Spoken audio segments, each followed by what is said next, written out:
So అంటే ఇప్పుడు అంటే తెలుగులోకి కంప్లీట్గా వచ్చేసారు. తెలుగా తమిళ అంటే ఏం చెప్తారు మీరు? తమిళ్ తమిళ్ తెలుగు రెండు తెలియవా? రెండు కన్నా తెలియవా? ఇదివరకన్నా తెలియవా? తెలుగు తమిళ్ కన్నడ మలయాళం హిందీ. అంటే ఇప్పుడు జనరల్గా ఇది అంటే పాన్ ఇండియా అనేది తీసుకున్నారు.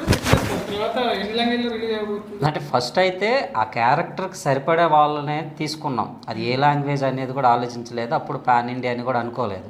ఆ క్యారెక్టర్కి వాళ్ళు సరిపోతారని అనిపించి అలానే తీసుకున్నాము. తర్వాత కంటెంట్లో ఇంకా మంచి స్క్రీన్ ప్లే సెట్ అవ్వటం, మేకింగ్ కూడా బాగుండటం వల్ల అప్పుడు ఇంకా పాన్ ఇండియా అని అనుకున్నాం. ఇప్పుడు ఆ క్యారెక్టర్లో చూస్తే రాసుకున్నప్పుడు కానీ ఎప్పుడైనా గుర్తొచ్చింది రాజేంద్రన్ గారు. సో కాస్టింగ్ విషయంలో కూడా ఎవరో సుమన్ గారు చెప్తున్నారు సార్, పెద్ద కాస్టింగ్. ఒక హీరో కొత్త కనిపిస్తారు ఇందులో తప్పితే ఒక్క ఫ్రేమ్లో కనిపించే వాళ్ళు కూడా వెల్ ఎస్టాబ్లిష్డే, అందరికీ తెలిసిన వాళ్ళే. అలాని వచ్చిన పర్పస్ కూడా ఉంటుంది. వాళ్ళు ఎందుకు వచ్చారు, ఎందుకు వెళ్ళారు అనేది, ఎందుకు వచ్చారు అని డౌట్ కాకుండా వచ్చి ఒక్కరికి ఇంపార్టెన్స్ ఉంది కనిపించేవాళ్ళు. యోగేష్ గారు మూవీ వెళ్తున్నప్పుడు అంటే మీకు మెమరబుల్ ఇన్సిడెంట్స్ ఏమంటారు? చాలా ఉన్నాయి సార్. అంటే everyday is memory. Actually first time హీరోగా లాంచ్ అయింది కాబట్టి ప్రతిరోజు సెట్కి వచ్చినప్పుడల్లా ఒక పెద్ద పెద్ద యాక్టర్ని చూసేవాళ్ళం. రాజేంద్రన్ సార్ని కలవటం.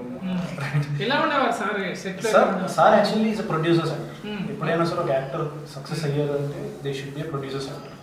వచ్చి షో చేస్తే అది ఫేడ్ అవుట్ అవుతారు. కానీ సార్ ఏంటంటే ఈవెన్ పెద్ద హోటల్లో బుక్ చేస్తే నాకు ఎందుకు పెద్ద హోటల్లో బుక్ చేశాను కూడా ఉంటుంది. మనం పెద్ద 5 స్టార్ హోటల్లో బుక్ చేస్తే నా 5 స్టార్ హోటల్ రూమ్ ఎందుకు కాదు. సెట్లోకి వచ్చిన తర్వాత క్యారవాన్ ఇస్తే నాకెందుకు క్యారవాన్ అని చెప్పి క్యారవాన్కి ఎక్కేవాళ్ళు. బయటే ఉండేవాళ్ళు.